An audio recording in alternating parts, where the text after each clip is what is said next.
Hello and welcome to another episode from the Department of Deportation. Today we're going to be taking a look at Amnesty and the fact that Trump and several members of his cabinet have now come out and said that Amnesty is 100% off the table and mass deportations are ready to start.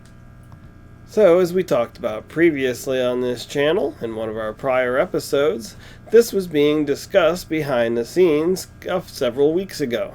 At the time, we voiced our opinion on it and said it was not the right route to take, and that it was a middle finger to the entire conservative base, and that's what social media agreed with me on. I saw it blow up on X. Well, shocker, shocker, this BS is rearing its ugly head again several weeks later, and Charlie Kirk was taking it head on and was the one that broke it back open again that it was being considered. Congressman Byron Donalds. Congressman, welcome to the program. Really quick out of the gate, we were talking about how there is this push for amnesty, and I have firsthand experience from this. Can you also confirm that you've heard these rumors as well? I've heard talk about it on the Hill, but to be honest with you, I don't think the votes are there. I know that's not something I could support. And let's be very clear why. We've had an illegal immigration issue in the United States for really 40 years. What Joe Biden did the last 4 was the most unconscionable of all of it. So what we need to do, Charlie, is following what President Trump's already done, which is secure the southern border. That's step 1. Step 2 is finishing border wall construction and the other elements of complete border wall construction and border security at the southern border and also at the northern border. That's what the One Big Beautiful Bill did. The third piece is going to be the deportation efforts along with consistent border security. And that's where this thing is really going to either come together or fall apart. And so I think you got to accomplish the first 3, the third of which is going to take several years, really, for the American people to know that America's government is serious about securing the nation and not just playing games with border security. That's how we got into this mess in the first place.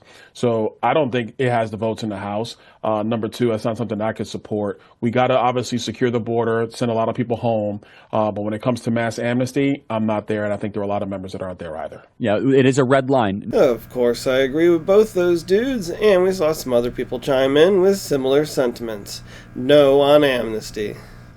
Of course, Trump says directly no amnesty in the cabinet meeting the other day, and immediately follows it up with, but... No amnesty. What we're doing is we're getting rid of criminals, but we are doing a work program. Do you want to explain that, please? Yeah, this morning we talked about, of course, this was a top of mind question. This morning we talked about protecting the farmers and the farmland, but obviously this president's vision of no amnesty, mass deportation continues, but in a strategic way, and then ensuring that our farmers have the labor that they need. Secretary Chavez-DeRimmer has been a leader on this. Obviously this comes out of the Labor Department, but moving toward automation, ensuring that our farmers have that workforce and moving toward an American workforce. So all of the above. We want to give the farmers the people they need, but we're not talking amnesty. And we saw that same theme get repeated by the cabinet after the meeting was done. To a visa program. I know they are working on that to work to effectuate the president's vision, but at the end of the day, moving toward an American workforce based on automation, a lot of able-bodied adults in this country who are not working, we will get there. But this president, his heart is with the farmers. It always has been, and we will work nonstop until we find the right solution, but does not include amnesty and certainly moving toward the American workforce that he envisions.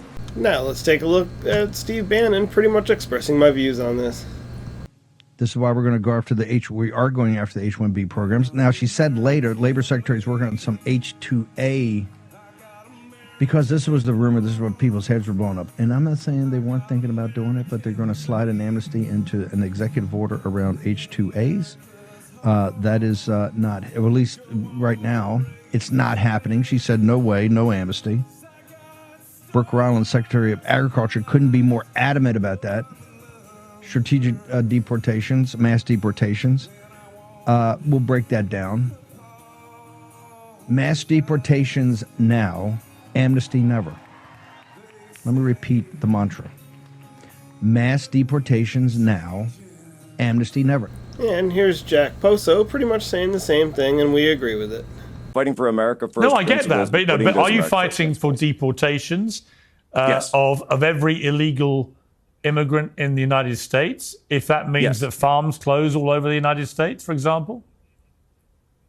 Yes, it is 100% across the board. When we were at the RNC in Milwaukee, we had mass deportations now signs. And by the way, that doesn't necessarily mean that they all need to be arrested. And I know that people have been crunching the numbers and saying, oh, you know, if you do this many arrests a day and that many, I think that self-deportations are something that really need to be worked on. I think the remittance tax that went through in the big, beautiful bill should have been higher. 1% is too low in my estimation. I think that should be 5%, 10%, or even 50%, because in some of these cases, that's exactly what's going on, is that they're here for economic reasons in the United States. And so if you put that, but doesn't the United States economy need a lot of them? I mean, isn't this the whole point about the farmer debate, is that actually farmers have gone to Trump in big numbers and said, if you deport every illegal, undocumented worker in the country, we're out of business.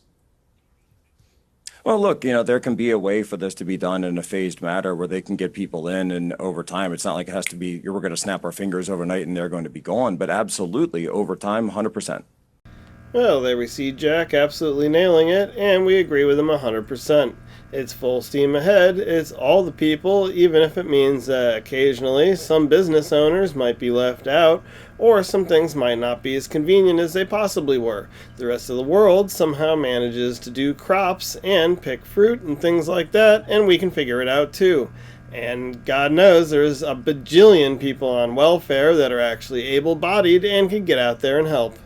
Also, as Jack mentioned, and as we've covered in several of our previous episodes, self-deportation is the key. Also in the state of Florida, it's illegal for illegals to do those remittance payments. Boy, has it cleared up the Walmart customer service line. Well, we just need to stay aware, make sure they're not rebranding Amnesty in any way. Well, that does it for this episode. Don't forget to like and share this video, and follow our channel, and visit DepartmentofDeportation.com for all your merch.